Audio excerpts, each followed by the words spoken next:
ini kita bertemu kembali di kegiatan perkuliahan kita yang sebagaimana biasa kita laksanakan. Sebelumnya tak lupa kita harus berdoa kepada Allah Subhanahu wa taala. Semoga kegiatan pembelajaran kita ini diberkahi dan mendapat ridho dari Allah Subhanahu wa taala. Mari kita berdoa berdasarkan keyakinan kita masing-masing. Doa dimulai.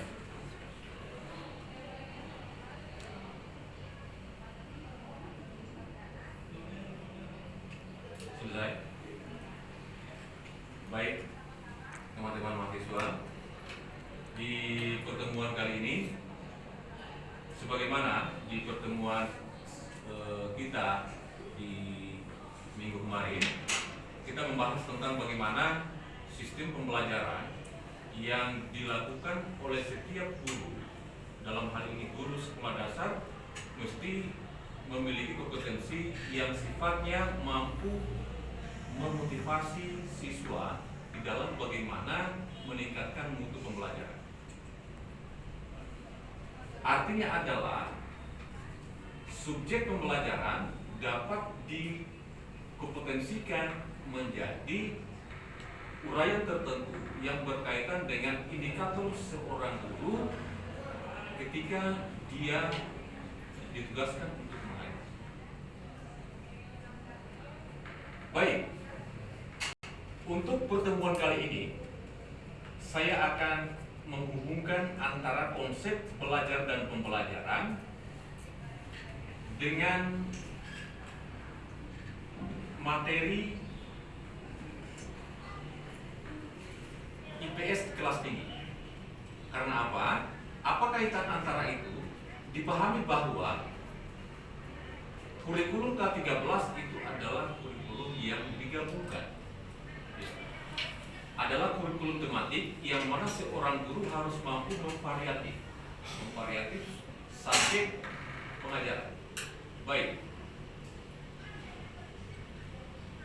Apakah Anda sebagai mahasiswa dan calon guru, apakah Anda pernah mengalami belajar? Angkat tangan, siapa yang pernah mengalami belajar? Semua manusia yang memiliki substansi tertentu untuk bisa berpikir, maka koneksinya adalah seseorang itu mesti belajar. Nah, konsep belajar ini bisa dimulai dari rasa tanggung jawab kita. Dari rasa tanggung jawab kita menjadi dimensi seorang yang ingin mencapai IQ yang lebih. Lalu, apakah yang dimaksud dengan belajar? Apakah yang dimaksud dengan belajar? Ya, coba yang di belakang, nama Nuryati. Apakah yang dimaksud dengan belajar? Pernahkah Anda belajar? Menurut Anda, apakah yang dimaksud dengan belajar? Apakah pengertian belajar? Saya minta tanggapan Anda. Yuk. What the meaning of the study? Apakah yang dimaksud dengan belajar? Coba, tolong dijawab. Anda di belakang. Belajar yaitu di mana seseorang merubah dirinya dari tidak tahu menjadi tahu. Iya, seseorang yang mampu merubah dirinya dari tidak tahu menjadi tahu.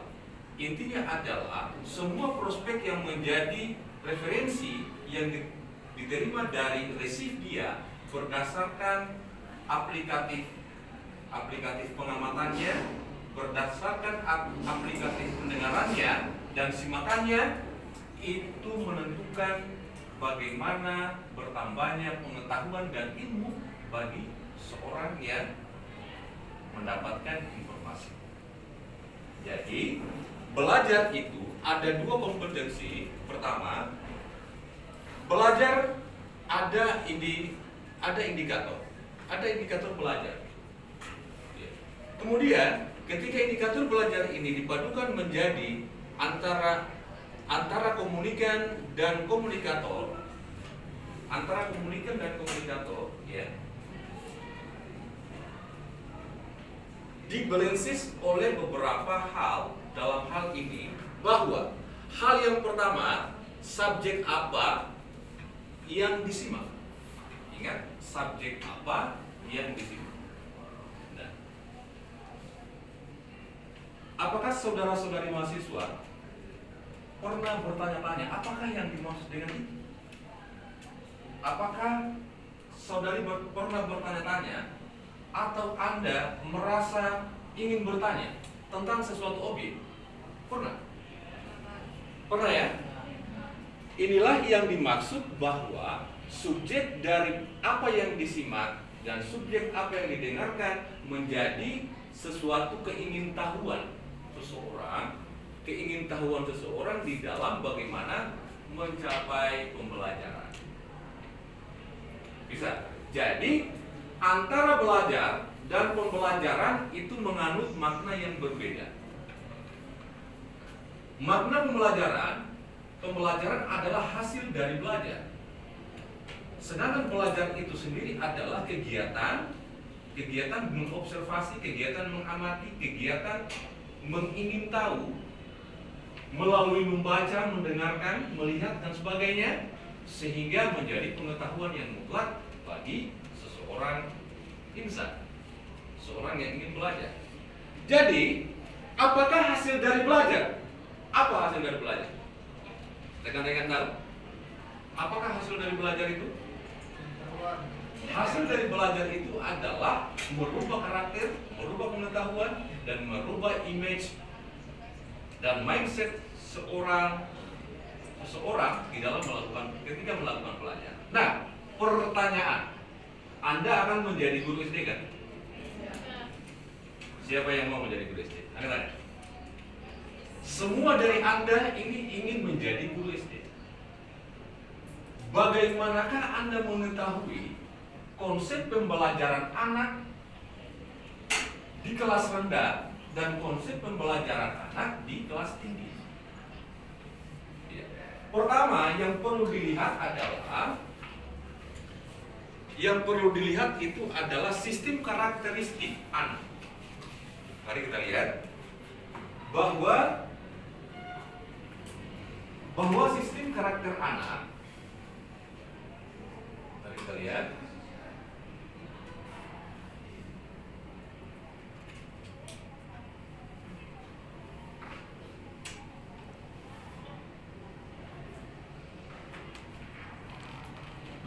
Mari kita lihat bahwa sistem karakter pendidikan anak itu dapat dipantau dari bagaimana anak dalam tingkat psikologinya.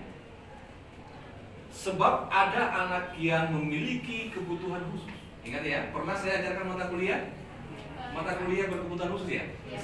Semester yang lain yang lalu ya, pernah ya? Bahwa setiap anak justru memiliki kebutuhan khususnya. Loh, kok bagaimana Pak? Dia kan normal. Iya, walaupun dia normal, tetapi paling tidak dia memiliki kebutuhan khusus yang dimana kebutuhan khusus itu bisa memotivasi, meningkatkan dia di dalam bagaimana bisa belajar. Apakah tanggung jawab seorang guru?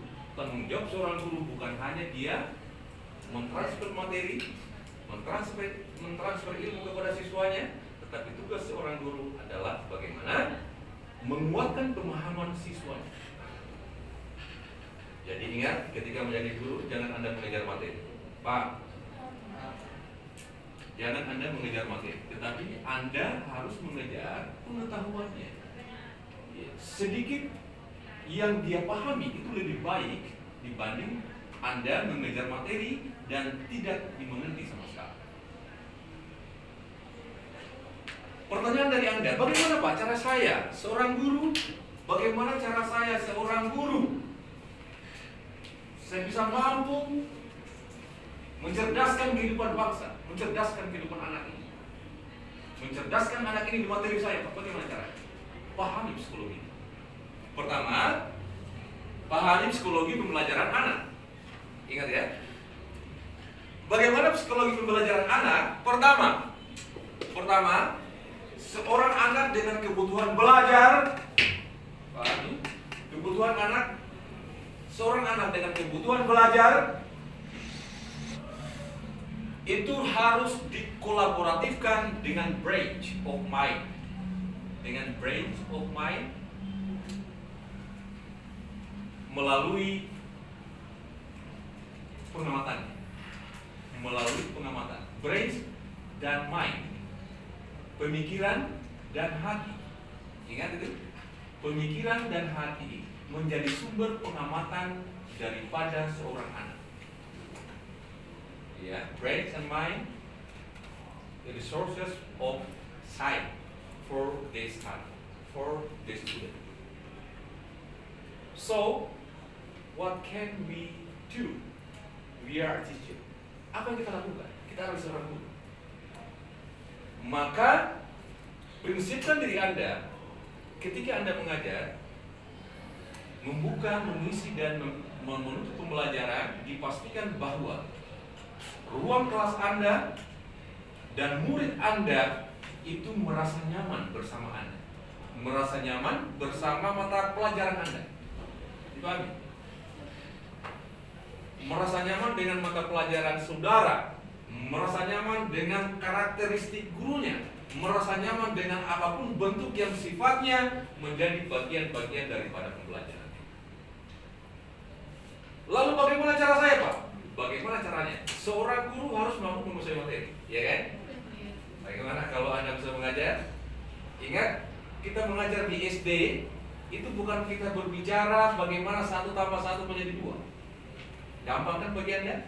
Iya, gampang bagi Anda. Tetapi ingat bahwa pemahaman, pengetahuan dari seorang anak itu justru berbeda dengan Anda, ya kan? Justru berbeda dengan Anda, sehingga taksonomi pembelajarannya, taksonomi pembelajaran yang dibutuhkan oleh seorang anak SD itu adalah hanya pada tingkat C1, yaitu knowledge, hanya sekedar mengetahui. Ya kan? Jika sekedar mengetahui, bagaimana contohnya? Pak, bagaimana contohnya kalau anak-anak itu sekedar mengetahui pada chapter 1?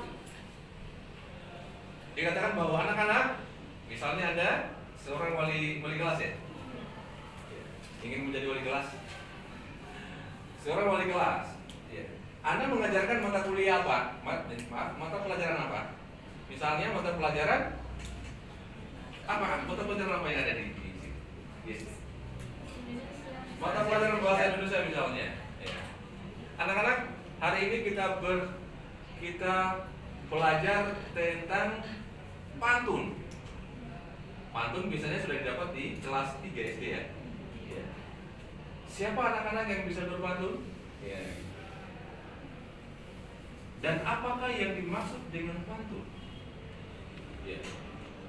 Pertanyaan ini bagi seorang guru adalah pertanyaan yang wajar menurut dia, tetapi sulit bagi siswa. Ingat, Anda hanya berorientasi pada chapter 1. Ya. Anda hanya berorientasi pada C1, hanya sebatas knowledge. Pertanyaannya Anda tadi adalah apakah yang dimaksud dengan pantun? Berarti itu menganalisa, ya kan? Kalau dia menganalisa berarti melewati chapter 1, taksonomi 1. Maka hati-hati ketika Anda bertanya pada siswa Anda ketika Anda bertanya. Karena itu akan membebani pemikirannya. Pemikiran anak berdasarkan konteks biologi, otak anak itu hanya dirangsang dengan permainan. Kalau anak hanya bisa dirangsang dengan main. Jadi jangan Anda marah ya, ketika ada murid Anda yang sedang bermain tetapi Anda sedang mengajar. Dipahami? Ada pertanyaan sampai di sini? Silakan bertanya. Ada pertanyaan? Silakan bertanya. Apakah sudah cukup jelas? Apakah ada pertanyaan sebelum saya lanjutkan? Silakan. Oke, bismillahirrahmanirrahim. Assalamualaikum warahmatullahi wabarakatuh. Waalaikumsalam. Perkenalkan, saya Adi. Di sini saya bagaimana cara meningkatkan pembelajaran yang efektif dan efisien agar siswa itu senang dalam melaksanakan pembelajaran? Ya, ada yang bisa menjawab? Ada yang bisa membantu saya dengan pertanyaan ini? Siapa? Tolong ditanggapi pertanyaan. Bagus sekali pertanyaan saudara. Saya sepakat dengan pertanyaan ini. Apakah ada yang bisa menjawab pertanyaan ini? Apakah ada yang bisa menanggapi? Bagaimana cara seorang guru? Anda akan dididik, Anda digodok menjadi seorang guru. Bagaimana cara Anda untuk menciptakan pembelajaran yang efektif dan efisien bagi seorang anak? Bagaimana cara Anda? Ada yang bisa menjawab? Suardi, yuk. Silakan tanggapi pertanyaan teman Anda.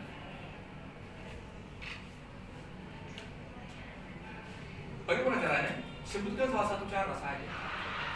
Bagaimana caranya? Sebutkan salah satu cara yang Anda pernah, yang Anda tahu. Ya, baik. Ada yang bisa? Jadi, tolong dicatat, ya. Tolong dicatat bahwa pertama, seorang guru dengan kompetensinya, baik. Seorang guru dengan kompetensinya itu harus mampu menciptakan pembelajaran yang efektif. Apakah yang dimaksud dengan kata efektif? Ya. Apakah yang dimaksud dengan kata efektif? Efektif itu adalah tepat guna. Ya. Efektif itu adalah berkualitas. Efektif itu tidak mubazir. Ya, Pak. Nah, sekarang kalau bagaimanakah cara kita melakukan pembelajaran yang efektif? Caranya, yang diminta apa caranya? Cara seorang guru ya, untuk melakukan pembelajaran yang efektif adalah pertama, seorang guru harus mampu mengetahui siapa dirinya. Boleh dicatat ya. Seorang guru harus mampu mengetahui siapa dirinya. Artinya, dia mampu menerjemahkan kata guru. Seorang guru harus mampu menerjemahkan kata guru. Apakah yang dimaksud dengan guru? Ya, guru itu adalah tenaga pendidik yang profesional di stratanya, di bidangnya, ya, dengan kemampuan mendidik, memotivasi, ya, kemudian memberikan arahan-arahan tertentu yang berkenaan dengan upgrading anak, kemajuan anak secara positif untuk perkembangan belajar anak. Dipahami? Itulah yang dimaksud dengan guru. Apa tanggung jawab guru? Tanggung jawab guru adalah mencerdaskan kehidupan bangsa. Itu tugas guru. Dan itu amanat undang-undang itu. Jika kita mencerdas, seorang guru mencerdaskan, maka dia harus memperlakukan pembelajaran yang efektif. Pembelajaran yang efektif justru berkenaan dengan bagaimana seorang guru mampu menguasai materi. Yang pertama, seorang guru harus mampu memanajemen kelas. Ya, mampu memanajemen kelas. Sudah pernah dapat mata kuliah manajemen kelas? Sudah, Pak. Ya. Seorang guru harus mampu memiliki strategi belajar mengajar. Ada strategi daripada belajar mengajar. Kemudian bagaimana penggunaan metode ajar dan didukung dengan bahan ajar. Ya, didukung dengan bahan ajar serta perangkat-perangkat ajar yang memadai dan dibutuhkan di dalam konsep pembelajaran. Ya, itu dari kata efektif. Nah, sekarang bagaimana dengan efisien? Bagaimana dengan efisien? Ada pertanyaan. Bagaimana cara saya, Pak, harus mengajar dan harus bisa menciptakan, mencerdaskan anak dalam kurun waktu tertentu? Saya dibatasi oleh waktu, Pak. Jam saya hanya 1,5 jam, misalnya, ya. Tetapi saya dituntut untuk bagaimana saya cerdaskan anak itu pada saat itu. Ya, bagaimana? Apakah saya efisien Pak dalam penggunaan waktu saya? Mari kita berbicara. Orientasi kita bukan pada kata efisiensi, pada ruang lingkup waktu, pada ruang lingkup waktu sesaat itu. Ingat, kita tidak berbicara pada ruang lingkup waktu sesaat itu, dalam hal ini 1,5 jam, tetapi kita berbicara output dari 1,5 jam tadi. Bisa dipahami maksud saya? Kita berbicara output dari 1 kali berapa menit? 1 kali 30 menit di dalam 1 kali pertemuan. Ya. Kita berbicara itu. Jadi, bagaimana Pak kalau ada siswa saya secara remedial, kalau ada murid saya yang secara remedial, saya remedial dia Pak, tetapi dia belum mencapai KKM. Bagaimana cara saya? Sebagai seorang guru, cara Anda adalah tetap memberikan perhatian, ya, tetap memberikan perhatian secara kontinu, tetap memberikan motivasi secara kontinu, tetap memberikan sistem pembelajaran secara kontinu, karena justru itulah yang menjadikan Anda sebagai guru yang profesional. Konteksnya adalah guru itu ada 3: mendidik, membimbing, dan memotivasi. Nah sekarang, kalau Anda hanya mengejar materi Anda tanpa merubah karakter anak, ya, tanpa merubah karakter anak, berarti Anda hanya menjadi sebagian dari fungsi guru, hanya mengambil sebagian dari fungsi guru. Anda hanya mengambil dimensi pengajarannya, tetapi Anda tidak mengambil dimensi mendidiknya. Beda, ya, antara mengajar dan mendidik serta memotivasi. Itu 3 ini tanggung jawab berada di pundak Anda.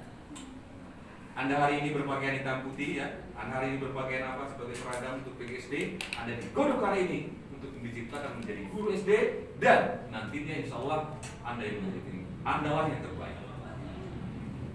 Anda sekarang berada di berada di dalam recycle for to empower became teacher in elementary school.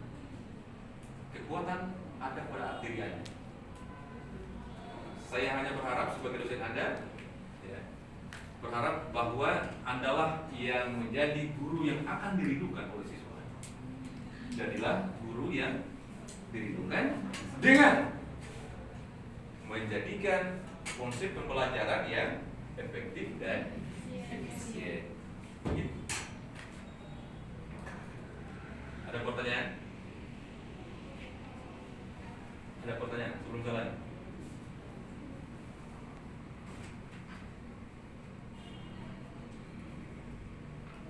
Baik. Jika tidak ada pertanyaan, artinya saya bisa mengkonklusifkan, bisa memberikan kesimpulan bahwa pertemuan kita pada kali ini adalah pertemuan yang luar biasa. Pertemuan yang mana saudara-saudari sekalian, peserta kuliah hari ini sudah mampu mendesain pemikiran, mendesain konsep dengan bagaimana pembelajaran itu terjadi. Ada tugas yang akan saya berikan kepada Anda. Tugas yang berkenaan dengan apa? Anda buat video pengajaran. Ya. Anda membuat video pengajaran tatap muka langsung. Ya. Kalaupun misalkan Anda kan tidak sedang PPL sekarang, Anda tidak sedang apa sekarang, Anda bisa mengumpulkan anak-anak Anda, anak-anak di kampung Anda misalnya, anak-anak di sekitar Anda, dan jadikan seakan-akan itu ruangan.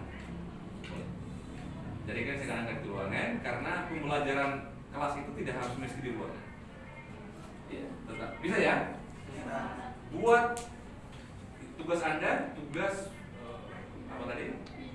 Video pembelajaran. Materinya silakan Anda tentukan sendiri. Karena yang akan saya nilai itu adalah bagaimana tingkat afektif Anda, bagaimana tingkat Anda penggunaan ruang waktu Anda di dalam membuka, menutup dan membuka, mengisi dan menutup, serta bagaimana Anda menguasai kelas.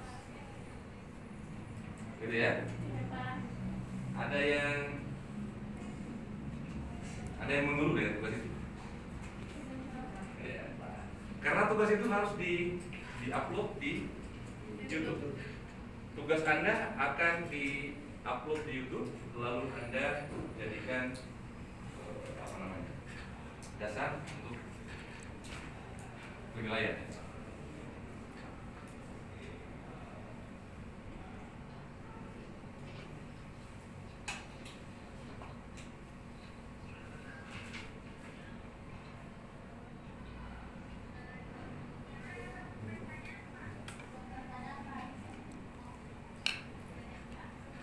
Iya.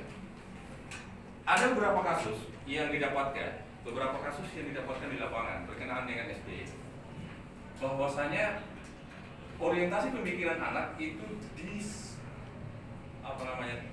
selalu bersinggungan, terarsir dengan tingkah laku. Konsep pembelajaran anak selalu bersinggungan atau terarsir dengan tingkah laku. Pertanyaan, adakah anak yang nakal? Ada. Menurut Anda, adakah anak SD yang nakal? Ada. Adakah anak yang nakal? Ini sebuah kasus. Banyak pernyataan-pernyataan seorang guru, nakal sekali. Ya, nakal sekali anak itu. Kenapa dia begitu? Saya kasih dia nilai yang tidak bagus karena dia nakal.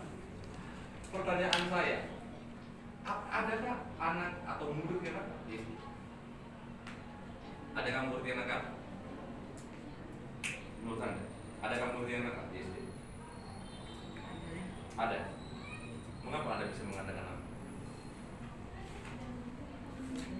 Mengapa Anda bisa mengatakan nakal? Seorang, misalnya si Anton, si Budi, dan si Wati, mengapa Anda bisa mengatakan nakal? Dia tidak mendengarkan. Pada saat Anda menerangkan, dia hanya bermain dengan temannya. Pada saat saya menerangkan materi, dia hanya keluar masuk, gitu ya. Pada saat saya mendengarkan materi, menjelaskan materi, dia hanya ganggu temannya dan sebagainya, sehingga temannya menangis dan temannya melapor kepada saya. Saya marah, gitu kan? Adakah murid yang nakal? Sebenarnya tidak ada. Sebenar-benarnya, ketika Anda menjadi seorang guru, jangan pernah Anda memandang bahwa seorang siswa itu nakal. Jangan pernah. Pak, jangan pernah Anda memandang siswa Anda itu nakal. Tetapi siswa itu hanya butuh perhatian dari Anda. Seorang siswa hanya butuh perhatian. Ketika Anda perhatikan, maka insya Allah dia akan sadar. Insya Allah tidak akan lagi mengganggu temannya. Insya Allah dia bisa meningkatkan mutu daripada nilainya, karena Anda sudah perhatikan. Ya. Jadi ketika Anda di dalam kelas berdiri di kelas, Anda harus membagi pandangan Anda itu rata. Anda harus membagi kasih sayang Anda itu rata. Jangan Anda membeda.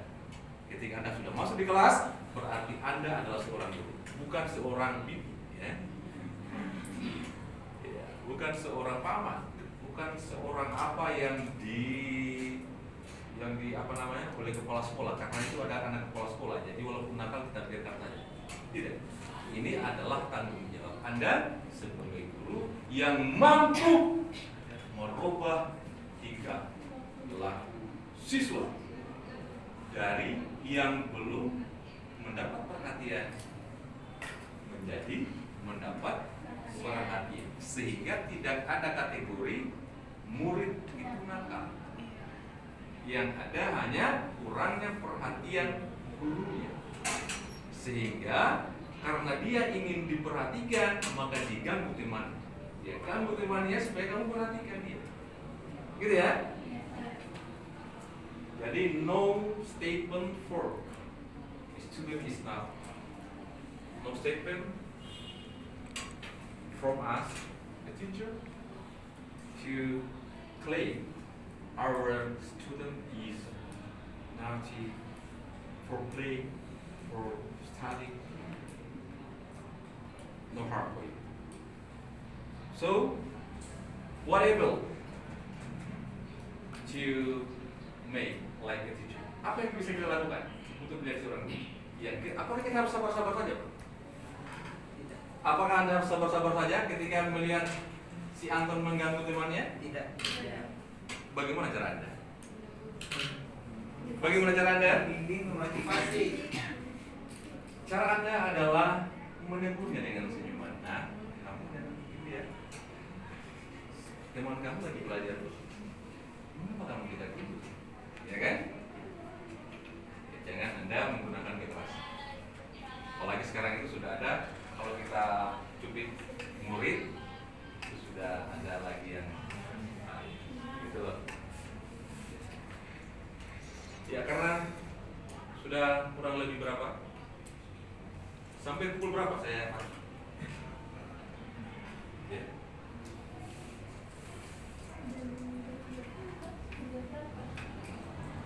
Ketua tingkatnya mana? Angkat tangan. Angkat tangan ketua tingkat.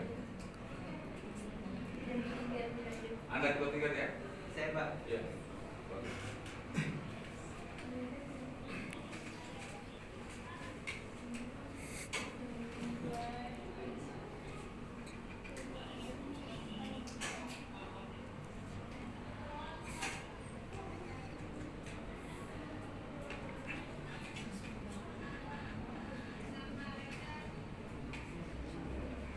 Apakah yang dimaksud dengan social study? Apakah yang dimaksud dengan social study? Sosial itu berkenaan dengan lingkungan, berkenaan dengan kemasyarakatan, dan sosial itu lebih dari satu, ya kan?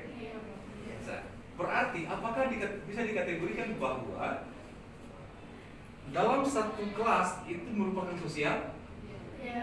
Mengapa bisa dikatakan sosial? Karena lebih dari satu seorang murid kemudian memiliki watak yang berbeza. Berbeza atau berbeda? Memiliki watak dan karakter belajar yang berbeda.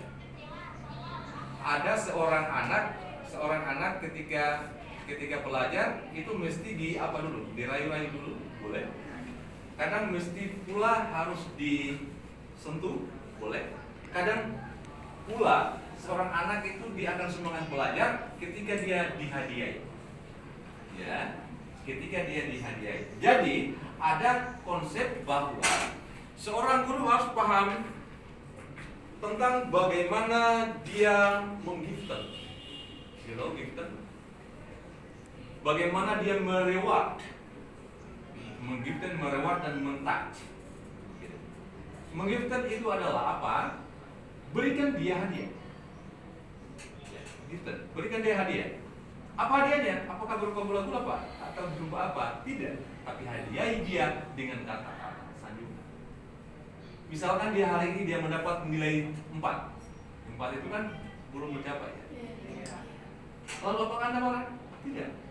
Tapi berikan dia hadiah dengan pujian Anda bahwa hari ini kamu bagus ya, hari ini ya, kamu sudah berusaha. Kamu sudah mendapat 3 hari ini atau 4 hari ini. Tetapi bapak guru atau ibu guru suka besok di pertemuan itu kamu harus mendapat 4 atau 5 lagi ya, tingkatkan lagi supaya kamu ini. Dari kata itu merupakan pujian. Atau walaupun dia mendapat nilai istilah kurang, tetapi berikan dia penguatan. Hari ini kamu dapat 2, ya. Hari ini kamu dapat 2, nah tapi bagus, bapak guru suka dengan nilai. Ya. Tetapi dalam hati Anda kan tidak seperti itu. Dalam hati Anda kacau, ya. karena tidak sukses. Tetapi apakah Anda buruh dengan dimensi waktu pada saat pertemuan itu? Tidak. Jangan pernah menjaminkan diri Anda dan menilai siswa Anda hanya dulu kurun waktu pada saat itu. Hari ini dia belum tahu, tapi besok dia akan lebih tahu dari Anda. Bisa ya? Makanya dimensi belajar, penekanannya adalah bukan pada saat belajarnya, tetapi bagaimana cara memotivasi belajar. Ini tugas dari seorang guru. Karena apa? Tidak ada murid yang tetap. Tidak ada murid yang di bawah standar. Tidak ada, dalam kata kasarnya, tidak ada murid yang bodoh. Ya. Hanya perlu mendapat polesan, hanya perlu mendapat pemuatan, hanya perlu mendapat motivasi, hanya perlu mendapat sentuhan-sentuhan supaya dia bisa mau belajar. Ketika dia belajar, maka dia akan menjadi seorang guru. Okay? Ketika dia belajar, maka dia akan menjadi seorang pemimpin di dalam. Hari itu adalah guru. Anda adalah guru. Apakah Anda tidak bangga? Dulu kamu ajarkan dia B tambah A, C tambah A, dan sebagainya. Kau ajarkan dia 2 tambah 5 sama dengan 7 dan sebagainya. 3 kurang 2 sama dengan 1. Berapa tahun kemudian, 20 tahun kemudian, 30 tahun kemudian, dia sudah duduk dengan pangkatnya menjadi seorang guru. Bangganya Anda menjadi seorang guru. Ya kan? Pendidikan seorang guru tidak akan pernah hilang. Karena apa? Walaupun Anda pensiun, walaupun Anda mati sekalipun, siapa yang mati? Pak Guru. Ya kan? Tetap melekat nama Anda, diangkat 1 derajat oleh Tuhan ketika Anda menjadi, ketika orang-orang yang berilmu. Orang yang berilmu salah satu adalah guru. Dan guru tidak pernah terlepas dari, ya, walaupun Anda pergi pergi jalan-jalan, ibu guru, ya kan gitu. Dipanggil dulu ibu guru. Walaupun siapa, mamanya anak-anak, mamanya murid Anda, dia panggil ibu guru kan? Ada satu mahasiswa PPL saya pada saat itu, Pak Guru, Pak dosen, kenapa? Saya ini Pak sudah malu. Kenapa malu? Saya dipanggil Pak Ibu Guru terus, padahal saya ini belum guru. Iya, kan harusnya bangga. Itulah ciri-ciri kau diangkat derajat mulai Tuhan. Iya kan? Sudah mulai diangkat derajat. Padahal dia masih mahasiswa, masih praktek lapangan. Ya, ketika dia pulang dari PPL, siswa menangis. Nah, berarti berhasil dia membimbing, membina, dan memotivasi. Ada pertanyaan?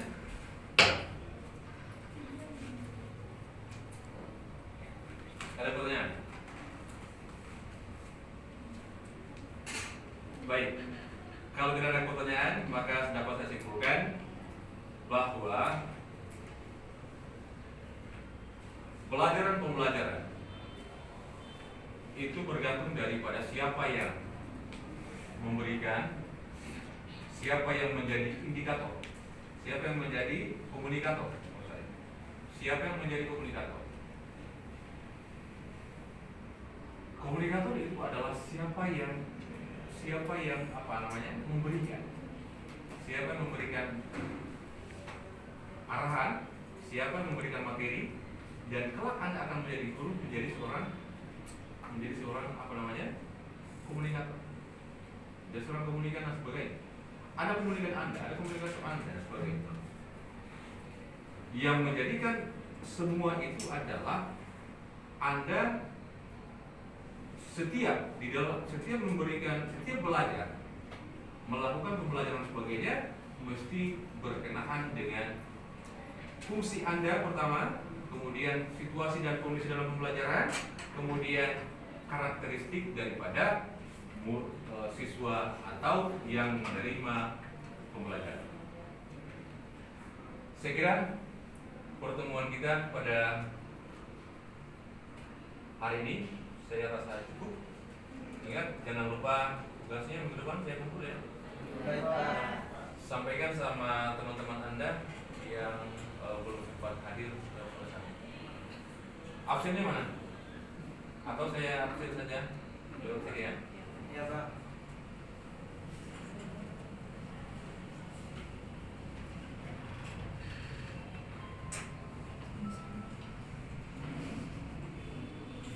Siapa yang tidak hadir? Supaya kita panggil lagi. Siapa yang tidak hadir? Nama siapa?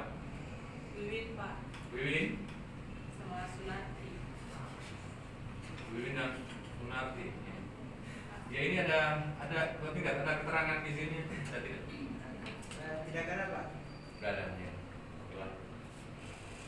Baik. Sampaikan sama mereka, sampaikan sama yang diminta masalah tadi bahwa minggu depan itu harus hadir. Baik Pak. Harus hadir supaya bisa bersamaan.